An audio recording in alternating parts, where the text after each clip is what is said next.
ಅತ್ಯಾಚಾರ ಆಗ್ತಿದ್ದಾಗ ತಡಿಲಿಕ್ಕೆ ಆಗದಿದ್ರೆ ಸುಮ್ಮನೆ ಮಲಗಿ ಎಂಜಾಯ್ ಮಾಡಿ, ಇದು ಮಾಜಿ ಸ್ಪೀಕರ್ ಅವರ ಬಾಯಲ್ಲಿ ಬಂದಂತ ಮಾತು. ರಮೇಶ್ ಕುಮಾರ್ ಅವರ ಮಾತಿಗೆ ಹಾಲಿ ಸ್ಪೀಕರ್ ಎಸ್ ಅಂದ್ಬಿಟ್ಟು ಇದೊಂದು ಹೇಳಿಕೆ ಇವತ್ತು ಸಂಸತ್ನಲ್ಲೂ ಕೂಡ ಮಾರ್ದನಿಸಿದೆ. ಕ್ಷಮೆ ಕೇಳಿದ ಆಪ್ತನಿಗೆ ಸಿದ್ದರಾಮಯ್ಯ ಬೆಂಬಲವನ್ನು ನೀಡಿದ್ರೆ ಬಿಜೆಪಿ ಜೊತೆ ಸ್ವಪಕ್ಷದವರು ಕೂಡ ವಿರೋಧವನ್ನು ಮಾಡ್ತಿದ್ದಾರೆ. ಬೆಳಗಾವಿ ಅಧಿವೇಶನದಲ್ಲಿ ಚರ್ಚೆ ಆಗ್ತಿದ್ದಾಗ ಶಾಸಕರೆಲ್ಲ ಎದ್ದು ಮಾತಾಡ್ತಿದ್ರು. ಆಗ ಸ್ಪೀಕರ್ ವಿಶ್ವೇಶ್ವರ ಹೆಗಡೆ ಕಾಗೇರಿ ಗರಂ ಆದ್ರು. ಎಲ್ಲ ನಿಮ್ಮ ನಿರ್ಧಾರಕ್ಕೆ ಬಿಡ್ತೀವಿ ಅಂದಾಗ ಮಾಜಿ ಸ್ಪೀಕರ್ ರಮೇಶ್ ಕುಮಾರ್ ಎದ್ದು ನಿಂತರು. ಆಗ ಸ್ಪೀಕರ್ ಸ್ಥಾನದ ಸಮಸ್ಯೆಯನ್ನು ಹೇಳೋ ಭರದಲ್ಲಿ ವಿವಾದಾತ್ಮಕ ಹೇಳಿಕೆ ಕೊಟ್ಟರು. Let us enjoy the situation ಅಂತ, ಇದನ್ನ ಕಂಟ್ರೋಲ್ ಮಾಡಿ, ಇದನ್ನ ನಿಯಂತ್ರಣದಲ್ಲಿಟ್ಟು, ಇದನ್ನ ಒಂದು ವ್ಯವಸ್ಥಿತವಾಗಿ ತೆಗೆದುಕೊಂಡು ಹೋಗೋ ಪ್ರಯತ್ನ ಬಿಟ್ಟು ಈಗ ಮಾತಾಡ್ರಪ್ಪ ಅಂತ ಹೇಳ್ಬಿಡೋದು. ಈಗ ಆ ಸ್ಥಿತಿಗೆ ಬಂದು ಮುಟ್ಟಿದ್ರೆ ಉಳಿದ ಬಿಸ್ನೆಸ್ ಆಗ್ತಾ ಇಲ್ಲ ಅಂತ ಅನ್ನೋದಷ್ಟೇ ನಂದು. There is a saying, when rape is inevitable, lie down and enjoy it. That's exactly the position into which you are. Rape ಅನಿವಾರ್ಯವಾದಾಗ ಸುಮ್ಮನೆ ಮಲಗಿ ಸುಮ್ಮನಿದ್ದು ಎಂಜಾಯ್ ಮಾಡಿ ಅಂದಿದ್ದ ರಮೇಶ್ ಕುಮಾರ್ ಅವರ ವಿವಾದಿತ ಹೇಳಿಕೆ ದೇಶವ್ಯಾಪಿ ಮಹಿಳೆಯರ ಕೆಂಗಣ್ಣಿಗೆ ಗುರಿಯಾಯಿತು. ಬಿಜೆಪಿಯವರು ಕಾಂಗ್ರೆಸ್ನವರು ಪಕ್ಷಾತೀತವಾಗಿ ಖಂಡಿಸಿದ್ರು. ಲೋಕಸಭೆಯಲ್ಲಿ ಕೇಂದ್ರ ಸಚಿವೆ ಸ್ಮೃತಿ ಇರಾನಿ, ರಾಜ್ಯಸಭೆ ಸದಸ್ಯೆ ಜಯಾ ಬಚ್ಚನ್ ಕೂಡ ಸಿಟ್ಟು ಹೊರಹಾಕಿದ್ರು. और बलात्कार के वक्त महिला को बलात्कार किस प्रकार से उसमें आनंद लेना चाहिए, ये ओछी सोच कांग्रेस पार्टी के एक नेता की इस प्रश्न को हम सबके सामने प्रस्तुत करती है कि मैं लड़की हूँ, लड़ सकती हूँ. अगर इतनी हिम्मत है तो पहले इस नेता को अपनी पार्टी से निष्कासित करो. If you have people with such mindset sitting in the assembly, sitting in parliament, how can things change? We have to create an example by giving them the strictest of punishment so that nobody ever dares speak like this. I mean, it's disgusting. ನಮ್ಮೆಲ್ಲರಿಗೂ, ನಾವೆಲ್ಲ ಕಿರಿಯ ಹೊಸ ಶಾಸಕರಿದ್ದೀವಿ, ನಮ್ಮೆಲ್ಲರಿಗೂ ಒಂದು ಗೌರವ ಇತ್ತು. Ramesh Kumar G ಅಂದ್ರೆ ಒಂದು ತಿಳುವಳಿಕೆ ಉಳ್ಳಂತ ಒಬ್ಬ ಮುತ್ಸದ್ದಿ ರಾಜಕಾರಣಿ, ಪ್ರಾಮಾಣಿಕ ರಾಜಕಾರಣಿ, ಒಳ್ಳೆ ರಾಜಕಾರಣಿ ಅಂತ ಹೇಳಿ ಅವ್ರು ಮಾತಾಡ್ತಾ ಇರೋದು, ಅವ್ರು ಮಾಡ್ತಿರೋದನ್ನ ನೋಡಿದಾಗ ನಮ್ಗೊಂದು ಗೌರವ ಇರ್ತಿತ್ತು. ಬಟ್ ನಿನ್ನೆ ಏನು ಈ ಪರಿಸ್ಥಿತಿಗೆ ಅವರು ಒಂದು ಉದಾಹರಣೆಯನ್ನ, ಇಂಗ್ಲಿಷ್ ಗಾದೆ ಮಾತನ್ನ ಹೇಳಿದ್ರು. ಅತ್ಯಾಚಾರಕ್ಕೆ ಒಳಗಾದಂತ ಒಬ್ಬ ಹೆಣ್ಣು ಮಗಳ ಪರಿಸ್ಥಿತಿ ಯಾವ ರೀತಿ ಇದೆ, ಆ ಪರಿಸ್ಥಿತಿ ನಿಮ್ಗಿದೆ ಅಂತ ಹೇಳಿ ಸ್ಪೀಕರ್ ಅವ್ರಿಗೆ ಅವ್ರು ಮಾತಾಡಿದ್ದು ಖಂಡನೀಯವಾದಂತದ್ದು. ಇದು ಬಹಳ ಖಂಡನೀಯ ವಿಷಯ. ರೇಪ್ ಬಗ್ಗೆ, ಸೀರಿಯಸ್ ಇಶ್ಯೂ ಬಗ್ಗೆ ಈ ತರ ಯಾರು ಮಾತಾಡಬಾರ್ದು. ಇನ್ನು ಮುಂದೆ ಈ ರೇಪ್ ಬಗ್ಗೆ ಯಾರು ಕ್ಯಾಜುಯಲಿ ಕೂಡ ಅಸೆಂಬ್ಲಿನಲ್ಲಿ ಮಾತಾಡಬಾರ್ದು ಅಂತ ಇವತ್ತು ನಾವು ಖಂಡನೆ ಮಾಡ್ತಾ ಇದ್ದೀವಿ. ಇಡೀ ಮಹಿಳಾ ಸಮಾಜಕ್ಕೆ ಒಂದು ಅಪಚಾರ ಮಾಡುವಂತ ರೀತಿಯಲ್ಲಿ ಅವರು ಹೇಳಿಕೆಯನ್ನು ಕೊಟ್ಟಿರುವಂತದ್ದು ಖಂಡನೀಯ. ಒಂದು ಉದ್ಘಾಟತನದ ವರ್ತನೆ ಅವರು ಮಾಡಿದ್ದಾರೆ. ವಿಧಾನಸಭೆ ಒಳಗಡೆ ಅವರು ಮಾಡಿದಂಥ ಅಕ್ಷಮ್ಯ ಅಪರಾಧಕ್ಕೆ ಕ್ಷಮಾಪಣೆಯನ್ನು ಕೇಳಬೇಕು ಅಂತ ಒತ್ತಾಯವನ್ನು ಮಾಡ್ತೇನೆ.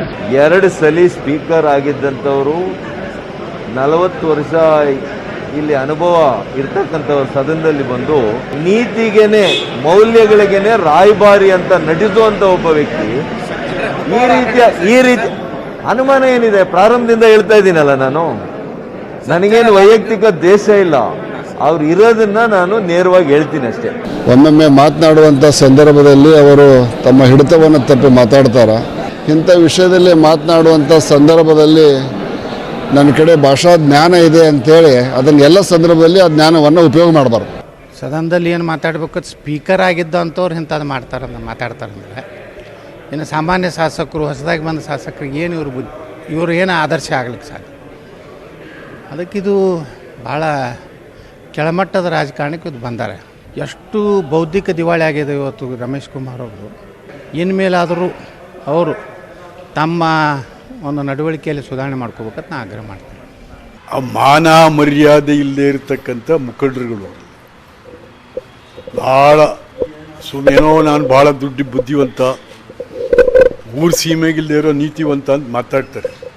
ನಿಮ್ಮ ನೀತಿ, ನಿಮ್ಮ ಬುದ್ಧಿವಂತಿಕೆ ಯಾರಿಗೆ ಗೊತ್ತಿಲ್ಲ ಈ ರಾಜ್ಯದಲ್ಲಿ.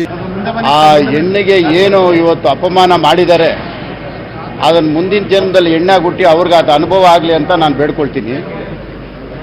ಒಂದು ಹೆಣ್ಣಿಗೆ ಈ ರೀತಿ ಮಾತಾಡೋಂಥವ್ರು ಇಷ್ಟು ಬುದ್ಧಿವಂತರಾಗಿ, ಬಹುಶಃ ಅವ್ರಿಗೆ ಬುದ್ಧಿ ಹೇಳೋ ಶಕ್ತಿ ನಮ್ಗೆ ಯಾರಿಗೂ ಇಲ್ಲ.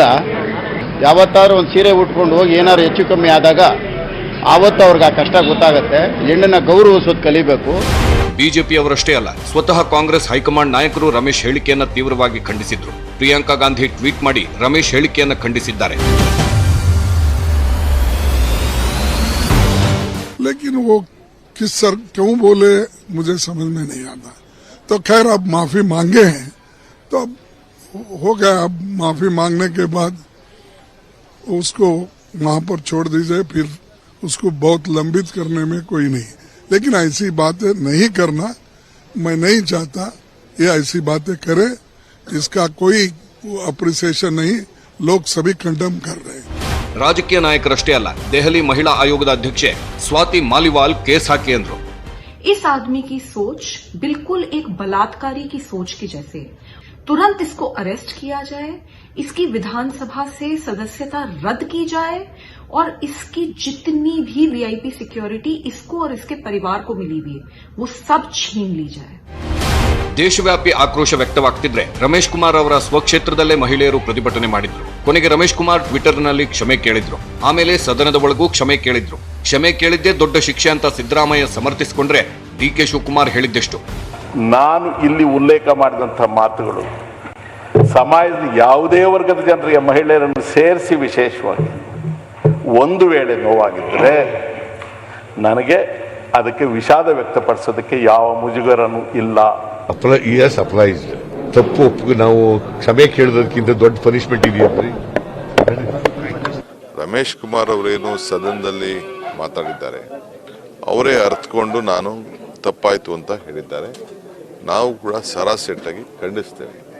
ಬಟ್ ನಾನು ಹೇಳ್ತಾ ಇದ್ದೀನಿ, ಒಟ್ಟಾರೆ ಇದು ತಪ್ಪು, ಇದು ಮುಂದಕ್ಕೆ ನಾವು ಎಚ್ಚರಿಕೆಯಿಂದ ಇರಬೇಕು। ಮಾತಾಡಿದ್ದನ್ನ ತಪ್ಪು ಅಂತಾನು ಗೊತ್ತಾಗಿ ಕ್ಷಮೆ ಕೇಳಿದ್ರು, ಆದ್ರೆ ಕ್ಷಮೆ ಕೇಳಿದ್ರಷ್ಟೇ ಸಾಕಾ ಅನ್ನೋ ಪ್ರಶ್ನೆ ಪ್ರಜ್ಞಾವಂತರದ್ದು। ವಿವಾದ ಆಗಿದೆ ಅಂತ ಕ್ಷಮೆ ಕೇಳಿದ್ರೆ ಸಾಕ? ಕ್ಷಮೆ ಕೇಳಿದ್ದಾರೆ ಅಂದ್ರೆ ಅದು ತಪ್ಪು ಅಲ್ವಾ? ತಪ್ಪು ಮಾಡಿದವರಿಗೆ ಯಾವ ಶಿಕ್ಷೆನೂ ಇಲ್ವಾ? ಬೇರೆ ಪಕ್ಷದವರು ಮಾತಾಡಿದ್ರೆ ಸುಮ್ಮನೆ ಬಿಡ್ತಿದ್ರ? ಎಐಸಿಸಿ ನಾಯಕರೇ ಖಂಡಿಸಿದ ಮೇಲೆ ಶಿಕ್ಷೆ ಆಗಲ್ವಾ? ಕಾಂಗ್ರೆಸ್ ಪಕ್ಷ ಏನು ಕ್ರಮ ಕೈಗೊಳ್ಳುತ್ತೆ ಹೇಳಲಿ? ಅತ್ಯಾಚಾರ ಆಗ್ತಿದ್ರೆ ಸುಮ್ಮನೆ ಮಲಗಿ ಎಂಜಾಯ್ ಮಾಡಿ ಅನ್ನೋ ಪದಬಳಕೆ ಎಷ್ಟು ಸರಿ ಅನ್ನೋದನ್ನ ಕಾಂಗ್ರೆಸ್ನವರೇ ಹೇಳಬೇಕು। ಜನ ಕೇಳ್ತಿರೋ ಪ್ರಶ್ನೆಗಳಿಗೆ ಕಾಂಗ್ರೆಸ್ ನಾಯಕರೇ ಉತ್ತರ ಕೊಡಬೇಕು। Bureau report, news 18 Kannada. ಉತ್ತರ ಕರ್ನಾಟಕ ಜನರ ಜೊತೆ ರಾಜ್ಯದ ಜನರ ಕಷ್ಟವನ್ನ ಕೇಳೋಕೆ ಬೆಳಗಾವಿಯಲ್ಲಿ ಅಧಿವೇಶನವನ್ನ ಮಾಡ್ತಾ ಇದ್ದಾರೆ। ಆದ್ರೆ ಈ ಕಡೆ ರೇಪ್ ಮಾತು, ಆ ಕಡೆ ಭೂಮಿ ಕಬಳಿಕೆ ವಿಷಯ ಇಟ್ಕೊಂಡು ಸರ್ಕಾರ ಪ್ರತಿಪಕ್ಷಗಳು ಸದನದ ಸಮಯವನ್ನೇ ಹಾಳು ಮಾಡ್ತಾ ಇದ್ದಾವೆ। ಇದಕ್ಕೆ ಸಾಕ್ಷಿ ಇವತ್ತು ಕಲಾಪದಲ್ಲಿ ನಡೆದಂತ ಗಲಾಟೆಗಳು। ಸಚಿವ ಭೈರತಿ ಬಸವರಾಜ್ ಮೇಲೆ ಭೂಚಕ್ರ, ರಾಜೀನಾಮೆಗೆ ಪಟ್ಟು ಹಿಡಿದು ಕೂತ ಕಾಂಗ್ರೆಸ್।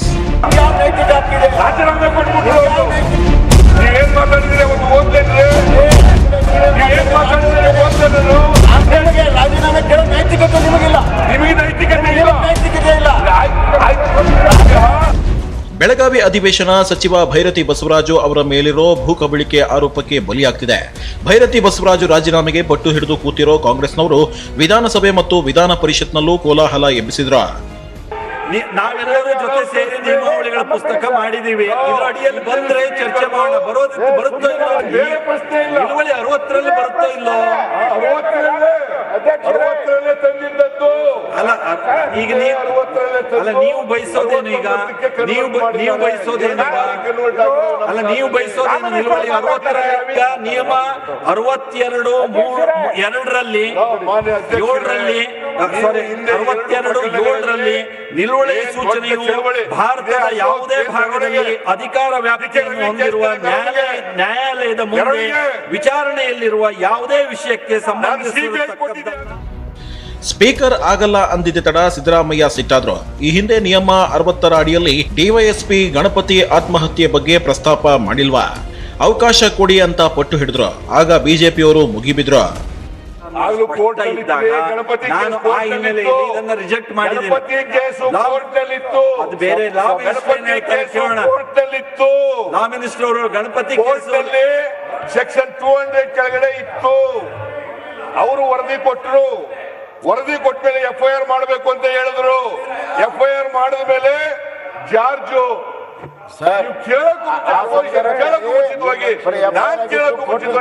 ಸಿಬಿಐ ವರದಿ ಬಂತು, ಏನಿಲ್ಲ ಅಂತ ಗೊತ್ತಾಯ್ತು।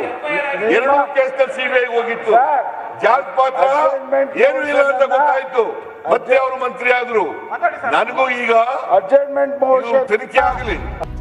ಸ್ಪೀಕರ್ ಅವಕಾಶ ಕೊಡ್ಲಿಲ್ಲ, ಕಾಂಗ್ರೆಸ್ನವರು ಬಿಡ್ಲಿಲ್ಲ। ಕೊನೆಗೆ ರಮೇಶ್ ಕುಮಾರ್ ರೇಪ್ ಮಾತು, ಭೈರತಿ ಬಸವರಾಜು ಭೂ ಕಬಳಿಕೆ ವಿಷಯದಲ್ಲೇ ಸದನ ಸಮಾಪ್ತಿಯಾಯಿತು. ಸದನದ ಹೊರಗೂ ಸಿದ್ದರಾಮಯ್ಯ ಮತ್ತೆ ಭೈರತಿ ರಾಜೀನಾಮೆಗೆ ಪಟ್ಟು ಹಿಡಿದ್ರು. ಈ ಜನಪ್ರತಿನಿಧಿಗಳ ನ್ಯಾಯಾಲಯದಲ್ಲಿ ಕೇಸ್ ಹಾಕಿದ್ದಾರೆ. ಆರೋಪಿಗಳು 5 ಜನ ಇದ್ದಾರೆ. ಇವ್ರು ಏನ್ ಮಾಡಿದ್ದಾರೆ ಅಂತಂದ್ರೆ, ಈ 5 ಜನ ಅಕ್ಯೂಸ್ಡ್ ಸೇರ್ಕೊಂಡು ಒಂದು ಕ್ರಿಮಿನಲ್ ಕಾನ್ಸ್ಪಿರಸಿ ಮಾಡಿ ಅವರಿಂದ ಖಾಲಿ ಪೇಪರ್ಗೆ ಸೈನ್ ಮಾಡಿಸ್ಕೊಬಿಟ್ಟು ಪಾರ್ಟಿಷನ್ ಡೀಡ್ ಅನ್ನ ಸೃಷ್ಟಿ ಮಾಡ್ಬಿಡ್ತಾರೆ. ಅವನ ಹತ್ರ ಸೈನ್ ತಗೋಬಿಟ್ಟು ನನಗೆ ನನ್ನ ಪ್ರಕಾರ ಇಷ್ಟೊತ್ತು ಕಾಲ ರಾಜೀನಾಮೆ ಕೊಟ್ಬಿಡ್ಬೇಕು. ಯಾಕಂದ್ರೆ ಈ ಆರ್ಡರ್ಸ್ ಆಗಿರೋದು 25/11/2021. ಈಗಾಗಲೇ 1 ತಿಂಗಳಾಯ್ತಾ ಬಂತು. ಅಥವಾ ಡಿಸ್ಮಿಸ್ ಮಾಡಬೇಕಾಗಿತ್ತು ಅವ್ರನ್ನ. ಅದಕ್ಕೂ ಇದಕ್ಕೂ ಏನು ಸಂಬಂಧ? ಈಗ ನಾವು ಬಿಜೆಪಿ ಪಾರ್ಟಿಲಿ ಇದ್ದಾರೆ, ನಾವು ಇಲ್ಲಿದ್ದೀವಿ. ಈಸ್ ಎ ಮಿನಿಸ್ಟರ್, ನಾನು I am leader the opposition. ಅದಕ್ಕೂ ಸಂಬಂಧ ಇಲ್ಲ. ಸಿದ್ದರಾಮಯ್ಯ ಶಿಷ್ಯ ಈಗಲ್ಲ. ವಿಧಾನ ಪರಿಷತ್ನಲ್ಲೂ ಭೈರತಿ ಬಸವರಾಜು ಮೇಲಿರೋ ಭೂ ಕಬಳಿಕೆ ಆರೋಪವೇ ದೊಡ್ಡ ಗದ್ದಲ ಎಬ್ಬಿಸಿತು. ಸಭಾಪತಿ ಬಸವರಾಜ ಹೊರಟ್ಟಿ ಚರ್ಚೆಗೆ ಅವಕಾಶ ಕೊಡಲ್ಲ ಅಂದ್ಬಿಟ್ರು. ಆಗ ಕಾಂಗ್ರೆಸ್ನವರು ಗದ್ದಲ ಎಬ್ಬಿಸಿದ್ರು. ಸದನದ ಬಾವಿಗಿಳಿದು ಗಲಾಟೆ ಮಾಡಿದ್ರು.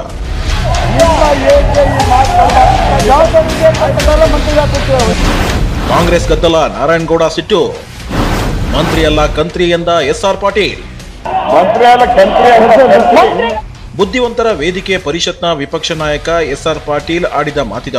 ಸದನದ ಹೊರಗೆ ನಿನ್ನೆ ಕಾಂಗ್ರೆಸ್ ನಾಯಕರು ಪ್ರತಿಭಟಿಸಿದ್ರು. ಇವತ್ತು ಕಾಂಗ್ರೆಸ್ ಯುವ ಘಟಕದವರು ಪ್ರತಿಭಟನೆ ಮಾಡಿದ್ರು. ಈಗ ಹಳೆ ಕೇಸ್ ಇಟ್ಕೊಂಡು ಗಲಾಟೆ ಮಾಡ್ತೀರಾ ಅಂತ ಸಚಿವ ನಾರಾಯಣಗೌಡ ಕೂಗಾಡಿದ್ರು. ಇದಕ್ಕೆ ಸಿಟ್ಟಿಗೆದ್ದ SR ಪಾಟೀಲ್, ನೀನು ಮಂತ್ರಿ ಅಲ್ಲ ಕಂತ್ರಿ ಅನ್ನೋ ಅವಾಚ್ಯ ಶಬ್ದ ಬಳಸಿದ್ರು.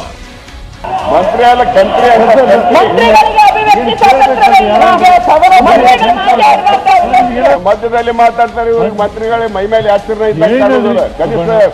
Common sense. ಗಲಾಟೆ ನೋಡಿ ಸುಸ್ತಾದ ಸಭಾಪತಿಗಳು ಪರಿಷತ್ ಕಲಾಪವನ್ನ ಸೋಮವಾರಕ್ಕೆ ಮುಂದೂಡಿದ್ರು. ಯುವಕರು ಇವತ್ತು ನೋಡಿ ಉದ್ಯೋಗ ಇಲ್ಲ ಅಂತೇಳಿ ಇವತ್ತೆಲ್ಲ ಸ್ಟ್ರೈಕ್ ಮಾಡ್ತಾ ಇದ್ರು. ಇನ್ನು ಡಿಗ್ರಿ ಸರ್ಟಿಫಿಕೇಟ್ನೆಲ್ಲ ವಾಪಸ್ಸು ಪ್ರೈಮ್ ಮಿನಿಸ್ಟರ್ಗೆ, ಚೀಫ್ ಮಿನಿಸ್ಟರ್ಗೆ ಪೋಸ್ಟಲ್ಲಿ ಒಂದು ಜೆರಾಕ್ಸ್ ಮಾಡಿ ಕಳಿಸ್ಬಿಡ್ಬೇಕು, ನೀವೇ ಮಾಡಿಕೊಳ್ಳಿ ಈ ಡಿಗ್ರಿ ಸರ್ಟಿಫಿಕೇಟ್ನ ಅಂತ. ಇಲ್ಲ ಖಾಸಗಿ ಉದ್ಯೋಗನೂ ಕೊಡ್ತಾರ, ಗೌರ್ಮೆಂಟ್ ಉದ್ಯೋಗನೂ. ಈ ಮಧ್ಯೆ ಬೆಳಗಾವಿಯ UK27 ಹೋಟೆಲ್ನಲ್ಲಿ ಸಚಿವ ಮುರುಗೇಶ್ ನಿರಾಣಿ, ಸಚಿವ ಈಶ್ವರಪ್ಪ 1 ಗಂಟೆಗೂ ಹೆಚ್ಚು ಕಾಲ ರಹಸ್ಯ ಸಭೆ ಮಾಡಿದ್ದಾರೆ. ಈ ಬಗ್ಗೆ ನಿರಾಣಿ ಅವರು ಮಾಮೂಲಿ ಮಾತುಕತೆ ಅಷ್ಟೇ ಅಂದ್ರು. ಒಟ್ನಲ್ಲಿ ಕಚ್ಚಾಟದಲ್ಲೇ ಸದನ ಸಮಾಪ್ತಿ ಆಗುತ್ತಾ ಇಲ್ವಾ ಗೊತ್ತಿಲ್ಲ. ಆದರೆ ಜನಪರ ಚರ್ಚೆಗಳಾಗ್ತಿಲ್ಲ ಅನ್ನೋದು ಪ್ರಜ್ಞಾವಂತರ ನೋವು. Bureau report, news 18 Kannada. Omicron ಸೋಂಕು ದೇಶದಲ್ಲಿ 100ರ ಗಡಿ ದಾಟಿದೆ. ವಿದೇಶದಿಂದ ಬಂದವರಿಗಷ್ಟೇ ಅಲ್ಲ, ದೇಶದ ಒಳಗಿದ್ದವರಿಗೂ ಕೂಡ ಓಮೈಕ್ರಾನ್ ಹರಡ್ತಾ ಇದೆ.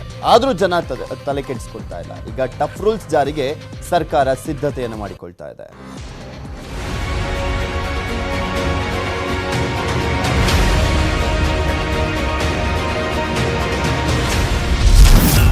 ಭಾರತದಲ್ಲಿ ಶತಕ ಮೀರಿದ ಓಮೈಕ್ರಾನ್ ಬಂದ್ರೆ ಬರುತ್ತೆ, ಕೊರೋನಾ ಬಂದ್ರೂ ತಲೆ ಕೆಡಿಸ್ಕೊಳ್ಳೋದು ಬೇಡ ಅಂತ ಜನ ಉದಾಸೀನ ಮಾಡ್ತಾ ಇದ್ದಾರೆ. ಸರ್ಕಾರ ಬಾಯಿ ಬಡ್ಕೊಂಡ್ರು ಕೇಳ್ತಾ ಇಲ್ಲ. ಈಗ ಭಾರತದಲ್ಲಿ ಓಮೈಕ್ರಾನ್ ಸೋಂಕಿತರ ಸಂಖ್ಯೆ 100ರ ಗಡಿ ದಾಟಿದೆ. ओमिक्रॉन के परिप्रेक्ष्य में, साथ ही इस परिप्रेक्ष्य में कि पूरे विश्व में केसेस काफी अधिक संख्या में नोट किए जा रहे हैं, जरूरी है कि हम कंटिन्यूड बेसिस पर अपना विजिलेंस को बनाए रखें. अगर हम देश के कोविड ओमिक्रॉन केसेस की परिस्थिति को देखें तो हम पाते हैं कि 11 स्टेट में टोटल 101 ओमिक्रॉन केसेस अब तक डिटेक्ट हुए हैं. इस संख्या में ऑन ए डेली बेसिस देश में ट्रैक किया जाता है. ಜನ ನಿರ್ಲಕ್ಷ್ಯ ಮಾಡಿದ್ದಕ್ಕೆ ಇವತ್ತು ವಿಶ್ವದ 93 ರಾಷ್ಟ್ರಗಳಲ್ಲಿ 38,000 ಕೇಸ್ ಆಗಿದೆ. ದಕ್ಷಿಣ ಆಫ್ರಿಕಾದಲ್ಲಿ 20,000, ಇಂಗ್ಲೆಂಡ್ನಲ್ಲಿ 15,000ಕ್ಕೂ ಹೆಚ್ಚು ಕೇಸ್ ಆಗಿದ್ದು ವೇಗವಾಗಿ ಜನರನ್ನ ಆವರಿಸಿಕೊಳ್ತಾ ಇದೆ ಓಮೈಕ್ರಾನ್.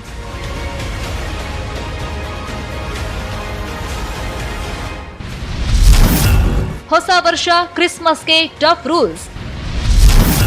ಶೀಘ್ರದಲ್ಲೇ ಸರ್ಕಾರದಿಂದ ಮಾರ್ಗಸೂಚಿ.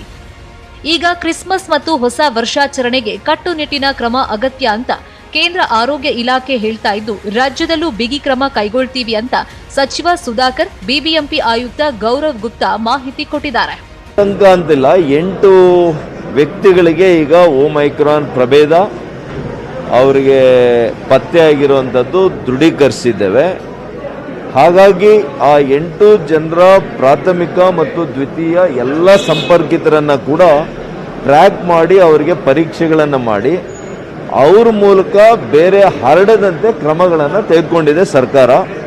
ಸುಮಾರು 40,000ಕ್ಕಿಂತ ಜಾಸ್ತಿ ಟೆಸ್ಟಿಂಗ್ ಮಾಡ್ತಾ ಇದ್ದೀವಿ ಮತ್ತು ಆಗ್ತಕ್ಕಂಥ ಪಾಸಿಟಿವ್ ಕೇಸ್ಗಳನ್ನು ನಾವು ಟ್ಯಾಕಲ್ ಮಾಡ್ತಾ ಇದ್ದೀವಿ. ಕೆಲವು ಕೇಸುಗಳನ್ನು ನಾವು ಸೀಕ್ವೆನ್ಸಿಂಗ್ ಕೂಡ ತೆಗೆದುಕೊಳ್ತಾ ಇದ್ವಿ. ಅಂತಾರಾಷ್ಟ್ರೀಯ ಮಟ್ಟದಲ್ಲಿ ಬರ್ತಕ್ಕಂಥವರು ಅವರ ಸಲುವಾಗಿ ಪ್ರತ್ಯೇಕ ಒಂದು ಟೆಸ್ಟಿಂಗ್ ಏರ್ಪೋರ್ಟ್ನಲ್ಲಿ ಲ್ಯಾಂಡ್ ಆದ ನಂತರ ಪ್ರತ್ಯೇಕ ಟೆಸ್ಟಿಂಗ್ ಮಾಡ್ತಾ ಇದ್ದೀವಿ. ವಿಶ್ವ ಸುಂದರಿ ಅಂತಿಮ ಸುತ್ತಿನ ಸ್ಪರ್ಧೆ ಮುಂದೂಡಿಕೆ. ಅಂದಹಾಗೆ 2021 ವಿಶ್ವ ಸುಂದರಿ ಸ್ಪರ್ಧೆಯ ಭಾರತದ ಸ್ಪರ್ಧಿ ಮಾನಸಿ ವಾರಣಾಸಿಗೆ ಕೋವಿಡ್ ಕಾಣಿಸಿಕೊಂಡಿದೆ. ಮಾನಸಿ ಜೊತೆ ಹಲವು ಸ್ಪರ್ಧಿಗಳಿಗೆ ಕೊರೋನಾ ಕನ್ಫರ್ಮ್ ಆಗಿದೆ. ಒಮೈಕ್ರಾನ್ ಸೋಂಕು ಇದೆಯಾ ಇಲ್ವಾ ಅಂತ ಟೆಸ್ಟ್ಗೆ ಸ್ಯಾಂಪಲ್ ಕಳಿಸಿದ್ದಾರೆ. ಜೊತೆಗೆ ಅಂತಿಮ ಸುತ್ತಿನ ಸ್ಪರ್ಧೆಯನ್ನು ತಾತ್ಕಾಲಿಕವಾಗಿ ಮುಂದೂಡಲಾಗಿದೆ. ನಾವಂತೂ ಎಚ್ಚರಿಸ್ತಾನೆ ಇದ್ದೀವಿ, ಜನ ಎಚ್ಚೆತ್ತುಕೊಳ್ಬೇಕು. ಇಲ್ಲದೇ ಇದ್ರೆ ಸರ್ಕಾರನೇ ಟಫ್ ರೂಲ್ಸ್ ಜಾರಿ ಮಾಡಿ ಎಚ್ಚರಿಸುತ್ತೆ ಅಷ್ಟೇ. ಬ್ಯೂರೋ ರಿಪೋರ್ಟ್, ನ್ಯೂಸ್ 18 ಕನ್ನಡ. ಅಗ್ರರಾಷ್ಟ್ರೀಯ ವಾರ್ತೆ ಮುಂದುವರಿಯುತ್ತೆ, ಒಂದು ಚಿಕ್ಕ ಬ್ರೇಕ್ ಆಗ್ತದೆ.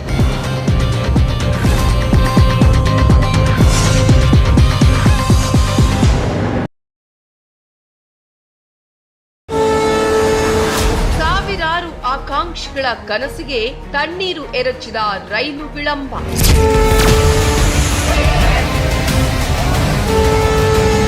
ಕೈ ತಪ್ಪಿ ಹೋಯಿತು ಪಿಡಬ್ಲ್ಯೂಡಿ ಎಂಜಿನಿಯರ್ ಪರೀಕ್ಷೆ.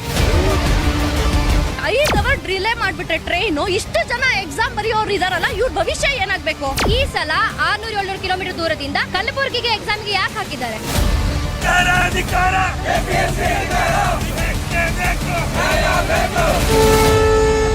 ಆದ್ರೆ ಪರೀಕ್ಷೆ ವಂಚಿತರ ಕೈ ಬಿಡ್ಲಿಲ್ಲ ನ್ಯೂಸ್ 18 ಕನ್ನಡ. ಪಿಡಬ್ಲ್ಯೂಡಿ ಎಂಜಿನಿಯರ್ ಪರೀಕ್ಷೆ ಇದೆ ಇವತ್ತು. ಹಾಸನ ಸೊಲ್ಲಾಪುರ ಎಕ್ಸ್ಪ್ರೆಸ್ 5 ಗಂಟೆ ವಿಳಂಬ. ಪರೀಕ್ಷೆ ಕೈ ತಪ್ಪಿದ ಬಗ್ಗೆ ರೈಲ್ವೆ ನಿಲ್ದಾಣದಿಂದಲೇ ಲೈವ್ ವರದಿ. ಪಿಡಬ್ಲ್ಯೂಡಿ ಈ ಇಂಜಿನಿಯರಿಂಗ್ ಎಕ್ಸಾಮ್ ಬರೀತಕ್ಕಂಥ ವಿದ್ಯಾರ್ಥಿಗಳ ಭವಿಷ್ಯ ಆತಂಕಕ್ಕೆ ದೂಡಿದೆ. ವರದಿಯಿಂದ ಹೆಚ್ಚುತ್ತ ಕೆಪಿಎಸ್ಸಿ ಇಲಾಖೆ, ಪರೀಕ್ಷೆಗೆ ಬದಲಿ ವ್ಯವಸ್ಥೆ ಭರವಸೆ. ಟ್ರೈನ್ ಮಿಸ್ ಆಗಿನೇ ಯಾರ್ಯಾರು ಫಸ್ಟ್ ಎಕ್ಸಾಮ್ ಮಿಸ್ ಮಾಡ್ಕೊಂಡಿದ್ದೀರಿ ಅವರಿಗೆ ಸೆಕೆಂಡ್ ಪೇಪರ್ ಅನ್ನ ಅಟೆಂಡ್ ಮಾಡ್ಲಿಕ್ಕೆ ಇನ್ಸ್ಟ್ರಕ್ಷನ್ ಈಗಾಗಲೇ ಬಂದಿದೆ. ನ್ಯೂಸ್ 18 ಸಮಯ ಪ್ರಜ್ಞೆಗೆ ಧನ್ಯವಾದ ತಿಳಿಸಿದ ಪರೀಕ್ಷಾರ್ಥಿಗಳು. ನ್ಯೂಸ್ 18 ಅವರಿಗೆ ತುಂಬಾ ಥ್ಯಾಂಕ್ಸ್. ನೀವೆಲ್ಲ ವಿದ್ಯಾರ್ಥಿಗಳ ಭವಿಷ್ಯ ಇದೆ ಯೋಚನೆ ಮಾಡ್ತಾ ಇದ್ದೀರಾ. ಇದು ನ್ಯೂಸ್ 18 ಕನ್ನಡ ಮೆಗಾ ಇಂಪ್ಯಾಕ್ಟ್.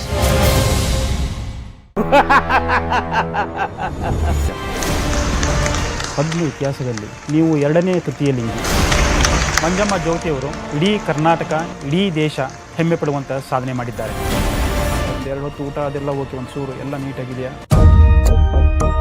2,70,000 ರೂಪಾಯಿಗೆ ಯಾವ ಮನೆ ಆಗುತ್ತೆ? ಆ ಬಿಲ್ಗಳು ಸರಿಗಾಗಲಿಲ್ಲ. ಕೊನೆಗಾಲದಲ್ಲಿ ಆರಾಮಿಲ್ಲದ್ರೆ ಯಾರು ನೋಡೋದಿಲ್ಲ. ಎಲ್ಲೋ ಬೀದಿ ಹೆಣವಾಗಿ ಹೋಗಬಾರ್ದು.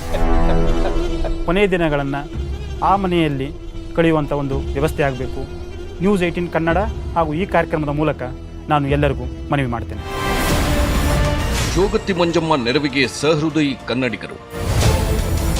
ಪದ್ಮಶ್ರೀ ಪುರಸ್ಕೃತಿಗೆ ನೆರವಿನ ಮಹಾಪೂರ. ಇಂದ್ರಾನಗರ ತೂಪ್ಮೇಳಿಂದ ಮಾತಾಡ್ತಾ ಇರೋದು. ನಾವು ಅವರಿಗೆ ಒಂದು 25,000 ರೂಪಾಯಿ ಸಹಾಯ ಮಾಡಿದ್ದ. ಮನೇದು ಏನಾದ್ರು ಪೇಂಟಿಂಗ್ ಇದ್ರೆ ಹೇಳಿ ಸರ್, ಖಂಡಿತ ನಾನು ಹೋಗಿ ಮಾಡ್ಕೊಡ್ತೀನಿ, ಎಲ್ಲೇ ಇದ್ರು ಸರಿ. ಸಂಘಟನೆಯಿಂದ ಎಷ್ಟು ಸಾಧ್ಯ ಆಗುತ್ತೆ ಅಷ್ಟು ನಾವು ಕಲೆಕ್ಟ್ ಮಾಡಿ ಕೊಡ್ತೀವಿ ಸರ್. ಒಳ್ಳೆಯ ಕೆಲಸಕ್ಕೆ ಎಲ್ಲ ರೀತಿಯ ನೆರವನ್ನು ನಾನು ಕೊಡ್ತೀನಿ. ನ್ಯೂಸ್ 18 ಕನ್ನಡದ ಸಮಾಜಮುಖಿ ಕಾರ್ಯಕ್ಕೆ ಅಭೂತಪೂರ್ವ ಸ್ಪಂದನೆ. ನಿಜಕ್ಕೂ ತಾವು ಒಂದು ಒಳ್ಳೆ ಕಾರ್ಯಕ್ರಮ ತಾವು ಮಾಡಿದ್ರಿ, ನಾನು ಕೃತಜ್ಞತೆ ಸಲ್ಲಿಸ್ತೇನೆ. ಫಸ್ಟ್ ಆಫ್ ಆಲ್ ನಾನು ನ್ಯೂಸ್ 18 ಅಭಿಯಾನಕ್ಕೆ ಥ್ಯಾಂಕ್ಸ್ ಹೇಳ್ತೀನಿ. ನೀವು ಈ ತರ ಸಪೋರ್ಟ್ ಮಾಡಿದ್ರೆ ಎಲ್ಲರೂ ಕೈ ಜೋಡಿಸ್ತಾರೆ. ನನ್ನ ಕಡೆಯಿಂದ ಇಂಡಿವಿಜುವಲ್ ಆಗಿ 51,000 ಅವ್ರ ಖಾತೆಗೆ ಹಾಕ್ತೀನಿ ಸರ್. ನಿಜವಾಗ್ಲೂ ಕೂಡ ನಿಮ್ಗೂ ಕೂಡ ನಾನು ಧನ್ಯವಾದಗಳನ್ನ ಅರ್ಪಿಸ್ತಾ ಇದ್ದೀನಿ. ನಾನು ಅವರಿಗೆ ಒಂದು 25,000 ರೂಪಾಯಿನ ಸಾಯಿ ಗೋಲ್ಡ್ ಪ್ಯಾಲೇಸ್ ವತಿಯಿಂದ ಕೊಡ್ಲಿಕ್ಕೆ ಇಚ್ಛೆ ಪಡ್ತಾ ಇದ್ದೀನಿ. ಅರ್ಧಕ್ಕೆ ನಿಂತ ಮನೆ ಪೂರ್ತಿಗೊಳಿಸಲು ಹರಿದು ಬಂದ ಧನ ಸಹಾಯ. ನ್ಯೂಸ್ 18 ಕನ್ನಡದ ವರದಿಯನ್ನ ಆಲಿಸಿ ನೆರವಿಗೆ ಬಂದಿದ್ದಾರೆ ಸಚಿವರು. ಜೋಗತಿ ಮಂಜಮ್ಮ ಅವರಿಗೆ ಸರ್ಕಾರ ಜಮೀನನ್ನ ಮಂಜೂರು ಮಾಡಿಕೊಡ್ತೀನಿ. ಅಲ್ಲಿ ಜಿಲ್ಲಾಧಿಕಾರಿಗಳಿಗೆ ನಾನು ಸೂಚನೆಯನ್ನ ಕೊಡ್ತೀನಿ. ನೀವು ದೊಡ್ಡ ಕೆಲಸ ಮಾಡಿದ್ರಿ. ನಿಮ್ಮ ಚಾನೆಲ್ಗೆ ಕೋಟಿ ಕೋಟಿ ನಮನಗಳು. ಬೆಂಕಿಯಲ್ಲಿ ಅರಳಿದ ಹೂವು. News 18 Kannada super impact. ಧನ್ಯವಾದ ಕರ್ನಾಟಕ. ಪರೀಕ್ಷಾರ್ಥಿಗಳಿದ್ದ ರೈಲು ವಿಳಂಬ. 800ಕ್ಕೂ ಹೆಚ್ಚು ವಿದ್ಯಾರ್ಥಿಗಳ ಭವಿಷ್ಯವೇ ಡೋಲಾಯಮಾನ.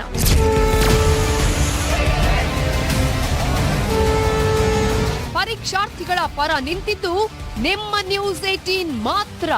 ನಮ್ಮ ವರದಿ ಬಳಿಕ ಅಧಿವೇಶನದಲ್ಲಿ ಚರ್ಚೆ. PWD ಇಂಜಿನಿಯರ್ ಪರೀಕ್ಷೆ ಇದೆ ಇವತ್ತು. ಹಾಸನ ಸೊಲ್ಲಾಪುರ ಎಕ್ಸ್ಪ್ರೆಸ್ 5 ಗಂಟೆ ವಿಳಂಬ. ಯಾರಾದ್ರೂ ಅಬ್ಸೆಂಟ್ ಆಗ್ತದೆ, ಟ್ರೈನಾಗ ಹೋಗೋರಾದ್ರೋ ಇವತ್ತು ಮಧ್ಯಾಹ್ನದವರೆಗೆ ಯಾರ್ಯಾರು ಆಬ್ಸೆಂಟ್ ಆಗ್ತಾರೋ ಅವ್ರಿಗೆಲ್ಲ ಇನ್ನೊಂದು ಅವಕಾಶನ ಸರ್ಕಾರ ಕೊಡಿಸ್ಲಿಕ್ಕೆ KPSC ಡೈರೆಕ್ಷನ್ ನಾವು ಕೊಟ್ಟಿದ್ದೇವೆ.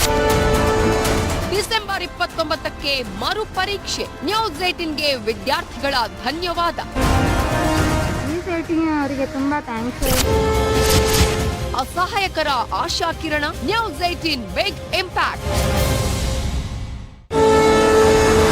ಸಾವಿರಾರು ಆಕಾಂಕ್ಷಿಗಳ ಕನಸಿಗೆ ತಣ್ಣೀರು ಎರಚಿದ ರೈಲು ವಿಳಂಬ.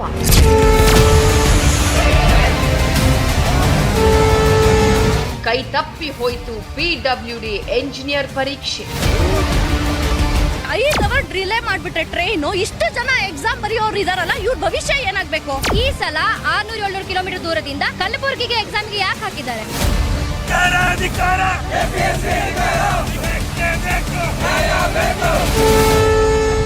ಆದ್ರೆ ಪರೀಕ್ಷೆ ವಂಚಿತರ ಕೈ ಬಿಡ್ಲಿಲ್ಲ ನ್ಯೂಸ್ 18 ಕನ್ನಡ.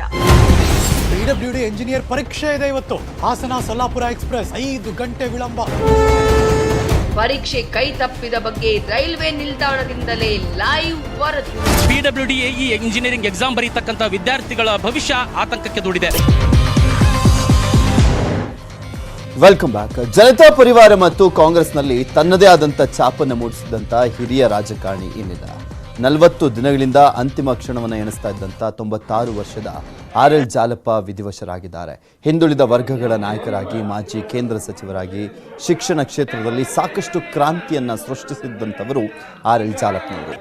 ದೇವೇಗೌಡರ ಅವಧಿಯ ಸಮಕಾಲೀನರಾಗಿದ್ದಂತಹ ಜಾಲಪ್ಪ ಅವರ ನಿಧನಕ್ಕೆ ಗಣ್ಯರು ಸಂತಾಪವನ್ನು ಸೂಚಿಸಿದರು. CM ಬೊಮ್ಮಾಯಿ, ಸಿದ್ದರಾಮಯ್ಯ, DK ಶಿವಕುಮಾರ್, ಕುಮಾರಸ್ವಾಮಿಯವರು, ದೇವೇಗೌಡರು ಸಂತಾಪವನ್ನು ಸೂಚಿಸಿದರು. ದೊಡ್ಡಬಳ್ಳಾಪುರದ ದೇವರಾಜು ಅರಸು ಕಾಲೇಜಿನಲ್ಲಿ ಅಂತಿಮ ದರ್ಶನಕ್ಕೆ ವ್ಯವಸ್ಥೆ ಮಾಡಲಾಗಿದೆ. ನಾಳೆ ದೊಡ್ಡಬಳ್ಳಾಪುರ ತಾಲೂಕಿನಲ್ಲಿ ಶಾಂತಿಯುತ ಬಂದ್ಗೂ ಕೂಡ ಕರೆಯನ್ನು ಕೊಡಲಾಗಿದೆ. ನಾಳೆ ಸಂಜೆ ದೊಡ್ಡಬಳ್ಳಾಪುರದ ಸ್ವಗ್ರಾಮ ತೂಬಿಗೆರೆ ಗ್ರಾಮದಲ್ಲಿ ಈಡಿಗ ಸಂಪ್ರದಾಯದಂತೆ ಅಂತ್ಯಕ್ರಿಯೆ ನಡೆಸಲಿಕ್ಕೆ ಕುಟುಂಬಸ್ಥರು ತೀರ್ಮಾನವನ್ನು ಮಾಡಿದ್ದಾರೆ.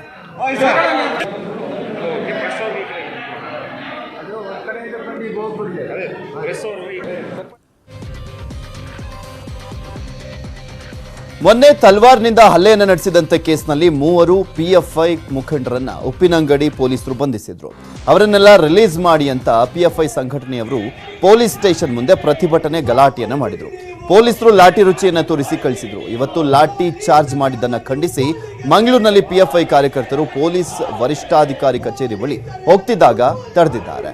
ಮತ್ತೆ ಪ್ರತಿಭಟನೆ ಆಗಿದೆ. ಪೊಲೀಸರು ಈ ಸಲ ಲಾಠಿ ಬೀಸದೆ ಶಾಂತ ರೀತಿಯಲ್ಲಿ ಮಾತುಕತೆಯನ್ನು ನಡೆಸಿ ಧರಣಿಯನ್ನು ವಾಪಸ್ ಪಡೆಯುವಂತೆ ಮಾಡಿದರು.